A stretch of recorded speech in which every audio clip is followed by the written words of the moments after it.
Olá pessoal, eu sou Uriale Voidela e este é mais um episódio do podcast Comitê de Clientes lá do Portal Customer. Conectando clientes e empresas. Comitê de Clientes.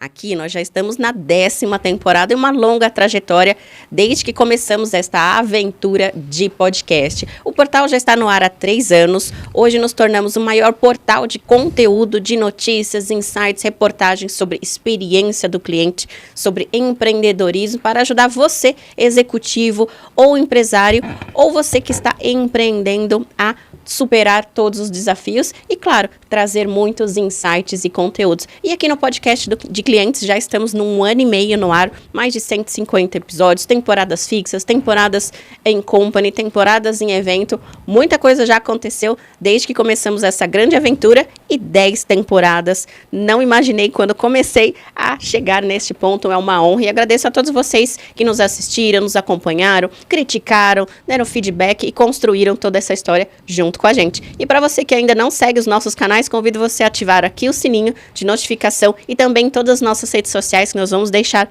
aqui para vocês acompanharem e não perder nenhum conteúdo. Lembrando que tudo isso de forma gratuita, tanto no portal ou aqui no podcast para você assistir. E para você conhecer um pouco mais sobre esta história, eu vou passar uma vinheta e já volto aqui com vocês.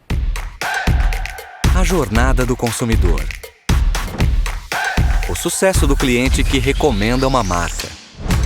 Podcast Comitê de Clientes. Conectando clientes e empresas. E estamos de volta aqui e nessa temporada temos o nosso patrocinador especial, que é a NICE, uma multinacional que faz a transformação da experiência de seu cliente. E para você conhecer mais como essas funcionalidades podem aprimorar a experiência do seu consumidor na sua empresa, no seu contact center e realmente potencializar os lucros de sua companhia, eu vou passar uma vinheta de oferecimento do nosso patrocinador e já volto aqui com todos vocês. NICE CX1. A solução digital em nuvem da NICE, que entrega experiências extraordinárias em toda a jornada do cliente. Orquestração de jornada, autoatendimento inteligente, agentes preparados. NICE CX1. Uma experiência, uma jornada, uma nuvem, um passo à frente. E estamos agora aqui de volta. E você, empresário que deseja patrocinar um episódio ou uma temporada, e convido você também a falar com o nosso time para você entender um pouco mais sobre os nossos pacotes de patrocínio. E agora vamos aqui, enfim, ao nosso convidado. Estou aqui com o André, um profissional incrível, mas não vou dar spoiler, vou deixar que ele se apresente. Muito obrigada por fazer parte da história do Comitê de Clientes, por estar aqui hoje com a gente e te convido a se apresentar ao nosso público. Super prazer estar aqui com vocês, acompanho já o podcast há algumas temporadas, está super parabéns e, super legal estar aqui e poder enxergar aquilo que a gente vê pelas telinhas agora ao vivo, né? Então, muito legal. Bom, meu nome é André Augusto, eu estou no mercado de franquias há 15 anos, então o mercado de franquia é uma alta exposição para o consumidor, né? Hoje nós somamos aí, segundo a BF, 188 mil unidades franqueadas, né? A gente tem aí uma participação muito forte no PIB, chega a ser 3% do PIB brasileiro, passa por franquia. E hoje a gente está aqui para falar um pouquinho da Crepify, que é uma franqueadora de crepe francês que a gente trouxe para o Brasil, que está sendo um sucesso e, espero poder contar tudo aí que está acontecendo com a gente para vocês, então fica ligadinho aí. Muito obrigada mais uma vez. E conta um pouquinho a história do André, como é que você começou nesse mundo de franquia, sua formação, como que é a história do André? Eu comecei no mundo de franquia por acaso, na verdade, a minha história eu comecei com 9 anos vendendo laranja de porta em porta com meu pai. Nato. E, na verdade era mais por sobrevivência, porque a gente vivia numa comunidade, meus pais, e meu pai estava desempregado e precisava fazer alguma coisa pra gente comer. Basicamente isso. E a gente ia pro Ceasa 4 horas da manhã, comprava as frutas fresquinhas, depois ia de porta em porta vendendo isso na comunidade, na periferia ali, na favela, digamos assim. Que história. E lá eu aprendi muito sobre comunicação, era muito cedo, então eu adorava, ficava pedindo pro meu pai para deixar eu ir com ele, para vender, porque eu percebia ali no dia a dia que as pessoas te tratavam muito bem, porque via uma criança trabalhando, né, via uma criança se esforçando ali para vender, então eu aproveitava disso e vendia bem por conta disso também. E ali eu fui me apaixonando pelo quesito vendas, quesito comércio, né? E aí aos 16 anos mais ou menos, a gente evoluiu, né? Eu falo que a gente fez o nosso primeiro M&A ali. A gente saiu da venda de porta em porta e foi vender hot dog. Aí já era uma barraquinha, já com ponto fixo, num ponto de ônibus e tal. E a gente começou a vender super bem, a vida começou a melhorar e tal. E aos meus 18 anos eu fui para a faculdade de marketing. Fiz faculdade de marketing e tal, aí já tava, assim, graças ao comércio, graças a toda a vida, já começou a gente ver a luz do sol, eu brinco, a gente começou a ver a luz do sol ali, e aí abriu a mente, bastante assim, abriu muito minha mente nesse período, e eu consegui entrar numa multinacional, ali mais ou menos 19 para 20 anos, uma multinacional chamada Koala Alimentos, uma multinacional colombiana, que veio para o Brasil trazendo um produto chamado iSigurt. Quem é de São Paulo, Rio de Janeiro, vai lembrar do pessoal uniformizado na rua, puxando um carrinho, vendendo um gelinho por 50 centavos, né? E a gente invadiu São Paulo, Rio, assim, chegamos a colocar 8 mil comerciantes ambulantes na rua. Muita gente. Muita gente, aí tinha problema de todas as esferas. Então era um modelinho, basicamente, como se fosse uma franquia, porque a gente buscava uma pessoa ali, geralmente em áreas mais periféricas, buscava uma pessoa para fazer um investimento na época de R$6 mil, e a gente vendia esse modelo de franquia para esse cara, e esse cara recrutava as pessoas para poder comercializar ao redor da área dele. E assim, a gente ia classificando São Paulo e Rio de Janeiro. Então ali começou a minha história com esse modelo de franquia, de trazer pessoas, e através dessas pessoas a gente construiu um canal.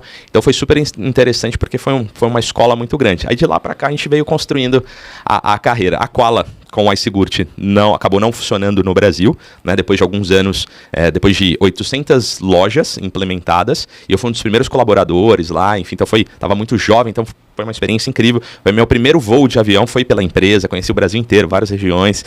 E aí depois disso acabou não funcionando o projeto por conta de uma série de coisas de legislação brasileira, as pessoas na rua, aí começou a ter muito problema jurídico e tal, a empresa percebeu que não faria mais sentido estar no país e acabou indo embora. E a partir dali eu comecei a empreender. E nessa jornada de empreendedorismo, conta um pouquinho o que aconteceu. Já te deixo de parabéns, é uma história incrível de empreendedorismo, obrigado, de família, de empenho, de superação. E conta um pouco o que é empreender no Brasil. Já disse que não é fácil, a gente fala que legislação brasileira, ela é bem complexa, bem desafiadora, não que em outros países não tenham seus desafios, mas a gente tem muitas particularidades aqui, e de fato é um desafio, não só sobreviver como empresário, mas ampliar e ainda fazer o cliente feliz lá na ponta e fazer uma boa experiência. Que o consumidor brasileiro é um dos mais exigentes do mundo. É verdade. Então, assim, a gente percebeu, ali eu fui começando a entender como funcionava a insegurança jurídica, como funcionava até a parte de corrupção. Porque, imagina, subprefeituras de várias regiões tomavam nossos carrinhos, enfim, fechava nossas lojas e depois sem nenhuma explicação. Então a gente tinha as regras na mão, estava com as regras debaixo do braço, a gente sabia o que a gente podia fazer e o que não sabia, mas de repente as regras mudavam. Então ali eu fui percebendo como funcionava o jogo Brasil, que não ia ser fácil dali para frente. Estava aportado por uma grande empresa, mas depois que eu fui empreender, eu senti isso na pele, né? A gente acaba sentindo, acho que a classe empresarial, toda a conversa, desde o pequeno ao grande, sempre essa insegurança jurídica, mão de obra, enfim. Mas eu acho que, assim, apesar de tudo, como você falou, o Brasil tem um consumidor exigente e que faz o brasileiro, como empreendedor, na minha opinião, ser um dos melhores do mundo. Porque a gente tem muitos desafios para cumprir, né? E aí, com esses desafios, nos torna mais forte, né? A gente fica achando meios de ter margem, principalmente varejista que está nos ouvindo ali, sabe que é desafiador as margens brasileiras, com toda a carga tributária. Muitas vezes a gente passa anos estudando carga tributária e daqui a pouco muda uma coisa que muda toda a regra. E a gente fala, meu Deus, o que eu faço daqui para frente? E aí isso vai fazendo a gente dançar ali conforme as cadeiras e vai deixando o empreendedor brasileiro mais forte. E aí o consumidor também, né, olhando para outros varejos, né, o varejo europeu, o varejo americano, eu acredito que o varejista brasileiro, ele dá uma experiência melhor do que o americano e até o europeu, sabe? Porque eu acho assim, o varejista americano, ele tá muito focado em promoção, então estrangula as margens e tal, pouca experiência, tanto que você vai ser atendido numa grand store americana, você sente até mal, né? As pessoas mal olham na tua cara, a gente tá acostumado com aquela coisa mais sanguínea, né, do brasileiro, e o americano não, ó, tá aí, escolhe aí, vai embora e tá tudo certo, tô com preço bom, então compra, se você quiser, tem outro que vai querer, se você não quiser. E eu percebo que não, no Brasil a gente, por esses desafios todos, faz a gente procurar formas mais criativas de atender o consumidor, faz a gente criar promoções que sejam interessantes para o consumidor também, e aí vai deixando a cadeia, por conta dessa dificuldade toda, até melhor, né? Eu acho que o empreendedor ele é provado no fogo, e no fogo a gente consegue trazer boas experiências. Com certeza. Todo empreendedor brasileiro já passou por uma situação e alguns diálogos profundos com contadores. Eu falo por experiência própria. Me preparo psicologicamente quando eu tenho que ter um diálogo profundo com o meu contador. E dá uns medinhos, não dá? Medinhos. O que é isso que você me mandou agora? Pelo amor de Deus, explica o que está acontecendo. Mas é um desafio, de fato. E conta um pouquinho da Crepify, como é que você chegou no momento na franquia que você está hoje trabalhando, o desafio atual. Eu estava numa viagem o ano passado, na Europa, com minha esposa, e aí ela estava falando, a gente estava em Paris, e ela falou assim, pô, eu queria comer o crepe aqui da França, né? E por incrível que pareça, eu nunca tinha experimentado um crepe no Brasil. Nunca tinha comido crepe. Crepe. Tinha ouvido falar assim, aquele do palitinho, mas não tinha experimentado e tal. E aí ela falou, pô, vamos comer e tal. E aí acabei enrolando ela.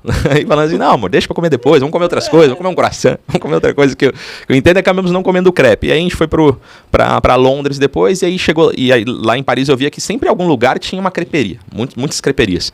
E aí chegou em Londres a mesma coisa. Aí eu vi uma creperiazinha bem pequenininha, uma portinha, uma filazinha ali com umas 4 ou 5 pessoas. E ela falou, amor, vamos comer o crepe agora? Aí eu falei, não, beleza, vamos ver. Porque aí me chamou a atenção, porque eu vi a filazinha, uma portinha. Brasileiro adora uma fila, gente. Adoro uma fila, a gente ama, né?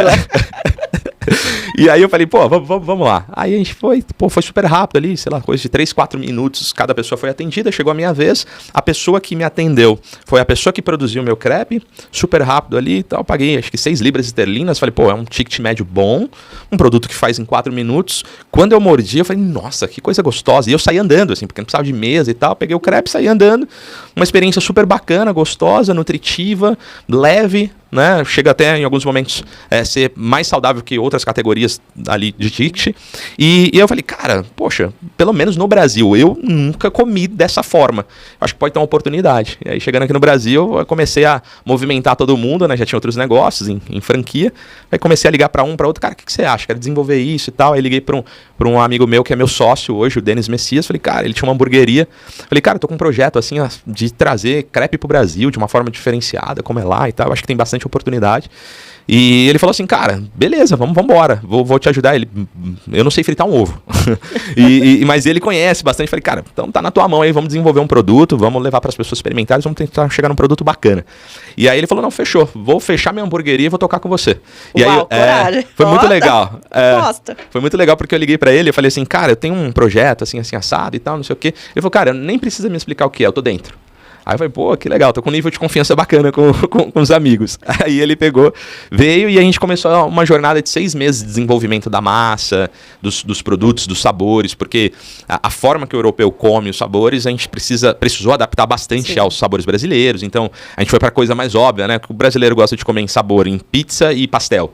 E a gente pegou e adaptou ao crepe. Então, assim, super funciona, porque a pessoa que come uma pizza portuguesa, uma pizza de marguerita, ela já conhece o sabor ali, né? Ela sabe distinguir o que é bom e o que é ruim da qualidade dos produtos. E a gente desenvolveu uma massa bem bacana, bem fininha e tal, massa integral também e tal. E aí deu super certo. Hoje a gente já tá com mais de 50 lojas. A gente abriu a primeira loja em dezembro de 2022, dia 10 de dezembro, vai completar um ano agora, e a gente já tem mais de 50 lojas confirmadas no Brasil, em 14 estados, e já 25 funcionando, e até dezembro de 2023, agora dia 20 de dezembro de 2023, a gente inaugura o restante, que vai dar 40 lojas funcionando no primeiro ano. Uau! Um crescimento muito grande. Mas um ponto muito importante, que eu sou mentora de startups e de empresas também, pela empresa, que eu cuido de algumas lojinhas, né? Eu cuido do portal com o podcast, mas eu tenho uma consultoria empresarial. Um ponto que você acertou muito, 6 meses de planejamento. Uhum. E isso não é comum nas empresas. Uhum. Então, o empresário, ele... Vamos, depois a gente vê. E tem coisas que não é depois a gente vê. Alguns erros, eles vão custar muito caro depois. E às vezes pode ser definitivos para o negócio. Definitivo, exatamente. Então tem etapa de registro de marca, tem planejamento, tem teste de produto, tem olhar o seu mercado. Algo que você falou, eu achei fantástico. O que dá certo lá fora, não necessariamente igual vai dar certo aqui. É verdade. Então, quando você fala, preciso adaptar ao sabor brasileiro. Então, esse adaptar ao sabor brasileiro, você, como bom profissional de marketing, olhou a sua persona, o que o seu público gosta, como é que você adapta aquele paladar, aquele produto final melhor daquele consumidor, daquele fornecedor, porque o fornecedor lá é outro, o fornecedor aqui é outro, matéria-prima lá é uma, matéria-prima aqui é outra, imposto de lá é um, imposto de matéria-prima que é outro, que aí a gente entra numa composição do produto, custo do completamente produto. diferente. Então precisa entrar um produto que seja bom, gostoso e viável. Exato. Então tem várias variáveis, não pode ser só bom, caro e eu não posso vender. Exato. E o ticket médio. Então, esse planejamento, parabéns, ele foi fundamental para você conseguir até desbravar esse crescimento acelerado. Não que seja fácil, não é. Não. E uma coisa importante que você falou mesmo do planejamento foi que a gente buscou conselhos. Então, hoje a gente já tem um conselho, né? A gente faz um conselho uma vez por mês da empresa e isso ajudou muito. Eu falo que foi determinante ouvir pessoas que já estavam anos-luz na frente, já fazendo negócios gigantes aqui no país e fora. E desde o início, dia 1, a gente já abriu o negócio, já desde o processo inicial, já aconselhando com boas pessoas de mercado. Então, faz total sentido. Você tem consultoria, assim, cada vez mais o brasileiro. E isso é o que acho que a gente falta pro nosso empresariado, que a gente sempre acha que a gente sabe fazer tudo e vamos sempre no jeitinho ali. E não, cara, o quanto a gente economiza de tempo, o quanto eu economizei de tempo agora. A franqueadora hoje, com menos de 1 ano de franqueadora, com tudo isso de loja, a gente percebe que a gente tem uma característica de uma grande franqueadora já, mas porque tem mentes de grandes franqueadoras já nos aconselhando. Fala, isso daqui não funciona, isso daqui não é tão interessante. E aí você vai, e às vezes o empresariado tem medo de pagar a consultoria, achar caro, né? e fala, cara, consultoria ou conselho é a coisa mais barata que você vai ter no teu negócio. Experimenta errar lá na frente com um negócio grande, com umas coisas muito estruturadas. Fecha o seu negócio. Fecha o negócio, você fica com uma dívida enorme. Então, assim, é muito mais barato você fazer. Então, foi determinante para o nosso negócio ter esse conselho. Isso é um ponto importante, porque o Brasil ele não tem cultura de conselho. Não. Eu sou conselheira de algumas empresas, fiz acho que 5 formações de conselho até hoje, Legal. Como curso, mas, primeiro, não tem conselhos. No Brasil, essa cultura ainda é muito embrionária. Ainda mais quando a empresa está nascendo. Hoje tem uma cultura um pouco mais amadurecida de conselho familiar, quando a empresa ela vai passar de pai para filho. Então, aí você contrata um conselho para fazer a virada, a sucessão. Mas é um conselho de sucessão. É outra coisa. É outra coisa, porque a empresa está rodando e precisa fazer a sucessão. Mas no nascimento ainda é muito raro. É verdade. É raro. É verdade. No mundo de startup ainda acontece um pouco, mas é aquele conselheiro investidor, é diferente. Exato. O conselheiro sócio é diferente de um conselheiro contratado que vai olhar para o seu negócio. E quando a gente vai para o conselho com mulheres, 3% dos conselhos no Brasil tem mulher. Caraca. 3%. Super baixo. Ainda além do mercado ser ainda não tradicional no Brasil, dentro dele ainda não há diversidade. Se eu for falar mulher negra, então, nossa, eu não sei zero, nem zero alguma coisa, porque é muito, muito restrito. Tem pouquíssimas mulheres e a diversidade ainda é embrionária. Então, a gente tem um vasto caminho de oportunidade. Eu falo isso porque hoje minha esposa é minha sócia e ela, assim, tem uma capacidade de visão. A mulher tem uma capacidade de visão muito diferente do homem. E eu falo assim que muita coisa também assim é de conselho dela, né? E eu acho, e olhando para o varejo, né, a gente percebe que grande parte da decisão de compra do varejo vem da mulher. Então, se o homem está achando que está fazendo negócios e não envolve as mulheres nessa conversa, cara, a gente está errando bastante, né? Tem bastante oportunidade. Só 3% tá trazendo mulher para se aconselhar, porque tem uma oportunidade muito grande. Eu estava falando ontem num treinamento, eu estava conversando com um amigo que tem uma rede calçadista importante, e ele pediu uma pesquisa, e olha só, é uma rede calçadista para homens. Ele pediu uma pesquisa e ele percebeu que, eu não lembro o percentual, mas era um percentual grande, que a decisão de compra do sapato masculino pro homem vinha da mulher. Vinha da mulher dele. Da mulher. Então, assim, mulher, cara, às vezes da mãe. Então, você tá fazendo uma comunicação, às vezes, completamente errônea e você não entende que você não tá vendendo, você tá com margem estrangulada e, às vezes, é uma forma de comunicação que você não tá conversando com o público certo, né? Exatamente. Então, acho que faz todo sentido ter esses olhares. Eu acho que facilita bastante para os negócios crescerem. A gente teve um podcast com a Sandra, que até já foi pro ar, que ela trabalha com mulheres do varejo. E ela trouxe até impacto do PIB nacional se a gente tivesse uma maior diversidade no poder de decisão e dentro das diretorias, C-levels e conselho das companhias. É um negócio extraordinário. Eu vou deixar aqui o link desse episódio da Sandra, que ela traz estatísticas reais muito concretas, inclusive, deste assunto. E falando sobre a experiência do cliente, então você também algo que me chamou a atenção na sua fala, que além de analisar, obviamente, a estratégia do negócio, você olhou a jornada e a experiência do cliente. É uma jornada rápida, é uma jornada sem atrito, é uma jornada muito ágil, ali de compra, de consumo, e ela é fácil também escalar. Conta um pouco da estratégia e da visão desta experiência agora do lado do consumidor, Boa. quem está comprando o produto. Boa.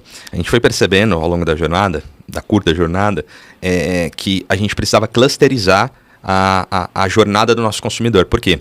A gente vive vários Brasils, inclusive a gente vive vários Brasils dentro de São Paulo. É incrível isso, porque você está aqui na capital, aí você roda 80 quilômetros para o interior, o comportamento é diferente, já é completamente diferente. A gente percebe assim, ó, as nossas lojas da capital, nós não temos público de destino. O cara não sai de casa para ir comer crepe. Ele passa e vê uma oportunidade e substitui por uma outra refeição e come nosso crepe. Então, a minha forma de trabalhar o marketing para esse cara é completamente diferente do interior, que algumas das nossas lojas, não todas, mas a maioria das nossas lojas de interior é público destino.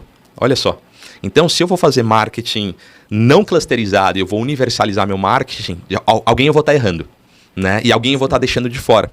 Então a gente tenta sempre trabalhar o consumidor com o comportamento dele com a cidade. E aí isso a gente caminha também para o investidor, para o franqueado. Porque a minha DRE de um franqueado que está numa capital e é um franqueado investidor é uma. O meu break-even vai acontecer em tantos meses, diferente de um cara que está numa capital pequena ou está no interior que o aluguel, o custo de espaço é menor e ele é um operador. A DRE para ele é outra.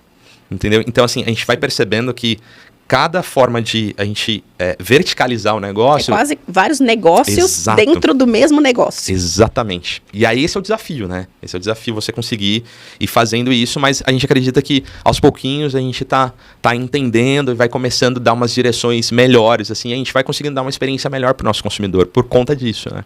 E fala um pouquinho dos sabores, né? Algo que também chamou a atenção, né? O sabor pizza. Como é que foi essa experiência, esse lab de criar os sabores? Deve ter sido muito gostoso. Muito divertido. Alguns acertos, alguns erros. Esse aqui não ficou bom, não. Esse aqui, show de bola. É muito divertido. Foi muito divertido essa fase, porque a gente produzia.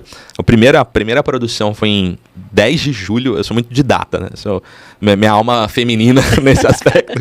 Minha esposa fala que eu lembro mais das datas do que ela. E eu falo assim, ó, dia 10 de julho de 2022 foi a primeira rodada em casa. Eu chamei alguns amigos e a gente fez a primeira rodada de crepe. Né? A gente ali produzindo com aquilo que a gente achava que poderia ser bacana. E muito melhor aos seus amigos, né? Pra te falar a verdade, daquelas cutucadas. Não? Porque se você for falar, talvez, a depender do ambiente que você vai fazer essas pesquisas, as pessoas vão falar que tá legal porque elas querem te agradar. Então a gente trouxe os amigos ali pra falar, cara, os amigos mais sinceros. Cara, fala se tá bom, se tá ruim, porque eu preciso dessa fase pra deixar o meu produto bacana.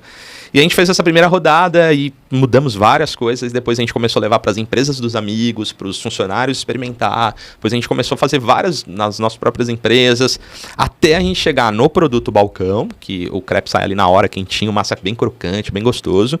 E o crepe delivery, que já é outra experiência para o consumidor. Né? A gente vende um pós-pandemia que o delivery tem uma importância muito forte.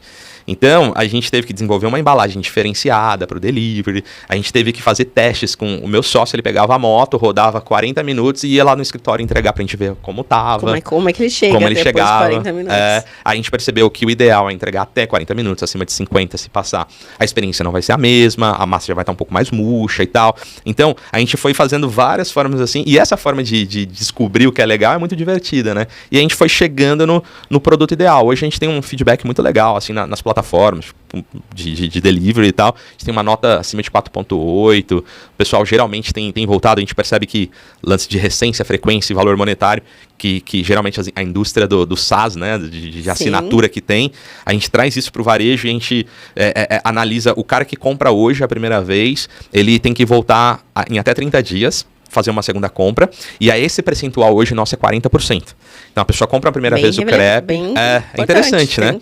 E aí ela volta em até 30 dias e compra uma segunda vez. Ainda a gente não considera a segunda vez dela como cliente, a gente vai considerar ela uma terceira vez, e geralmente não acontece dentro dos 30 dias, a terceira compra. Agora a gente está fazendo alguns trabalhos para tentar reduzir isso daqui, mas a gente considera ela como um cliente hoje a partir da terceira compra, né? E aí hoje a gente já tem mais de 30 mil clientes cadastrados na nossa base. Já atendemos mais que isso, mas hoje cadastrados, que tem o comportamento do cara lá dentro, quanto ele come de crepe, qual que é o ticket médio, qual que é o dia da semana que ele compra mais, eu já tenho isso cadastrado na minha base com 30 mil pessoas.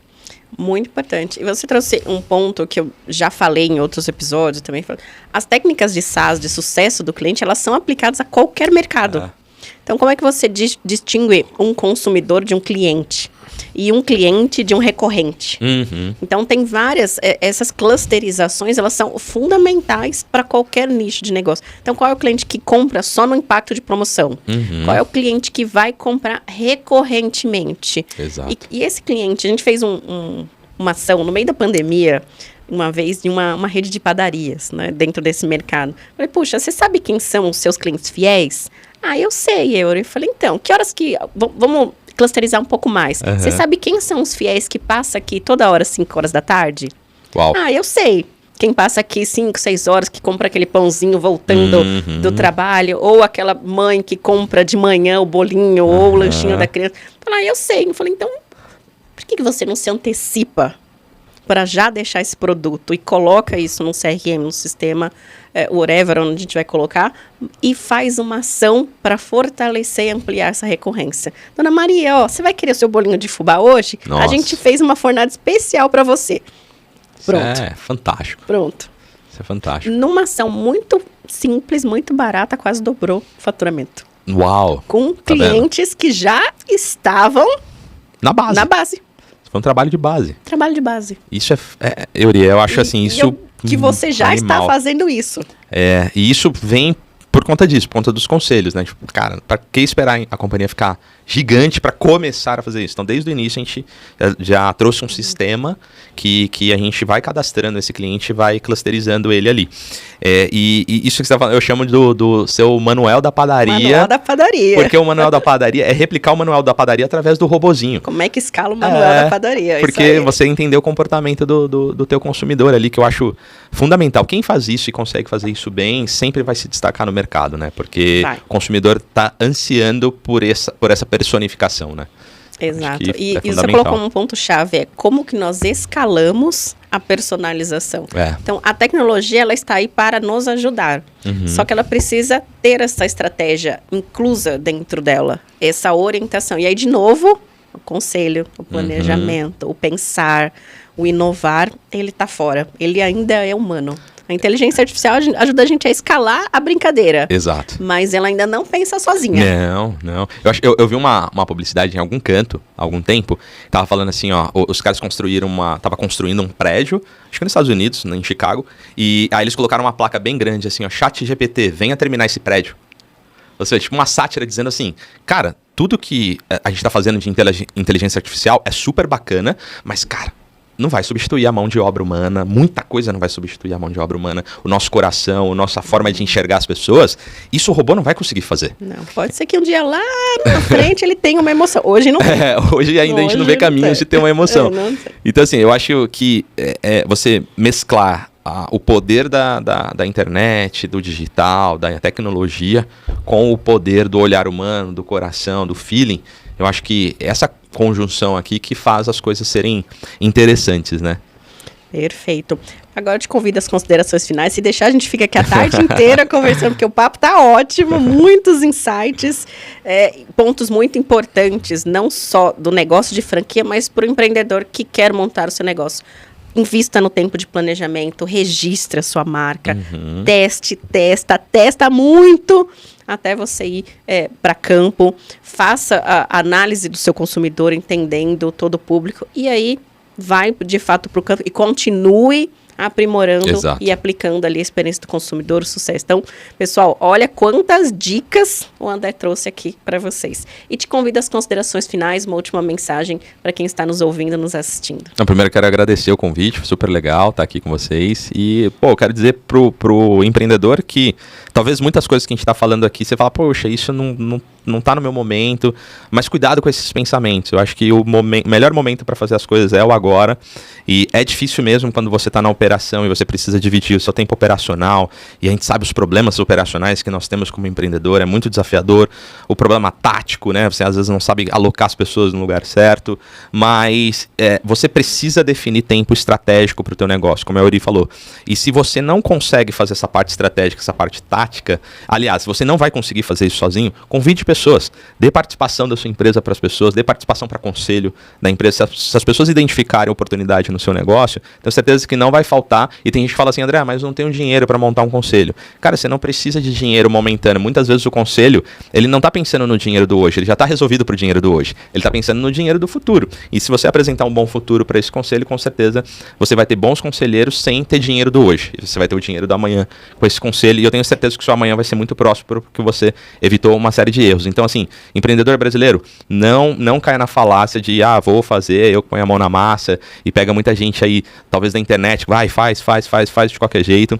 Não é o melhor caminho. Talvez a curto prazo seja interessante, mas a longo prazo, na maioria das vezes, não é. Então, não caia nessa, procure boas pessoas para estar junto com você. Acho que era o que eu gostaria de ouvir se eu estivesse do outro lado, era isso. Assim, cara, dá para fazer, independente do tamanho que você esteja, vai, faz, que em algum momento vai dar certo se você tiver boas mentes do seu lado. Perfeito. E você comentou sobre o conselho, e exatamente assim que a gente pensa, a gente olha o futuro. E eu já entrei como sócio em algumas empresas exatamente nesse modelo, e eu não tenho nada agora. Eu falei, não, mas você tem sim, é que você não está enxergando, Exato. porque eu estou enxergando alguns milhões lá na frente. Exato. Mas, exatamente, muito obrigado pela sua contribuição. Com certeza, milhares de sites. Eu aprendi muito aqui. Que legal. E espero que todo mundo também tenha aprendido mais uma vez. Agradeço. Obrigado. Pessoal, este foi mais um episódio do podcast Comitê de Clientes lá do Portal Customer. Eu vou deixar todos os contatos aqui do André para vocês fazerem um contato com ele, super aberto aqui. Olha quantos insights ricos a gente teve em um episódio só, pessoal. Convido você também a seguir todos os nossos canais do podcast, do Portal Customer. Vou deixar aqui também todos esses links. Não esqueçam de ativar a notificação. E na próxima segunda, espero você com mais um episódio, mais um empresário, mais uma história incrível aqui no podcast Comitê de Clientes. Tchau, tchau, pessoal. Comitê de Clientes, uma produção do Portal Customer. Oferecimento customercentric.com.br. Especialista em criar experiências incríveis.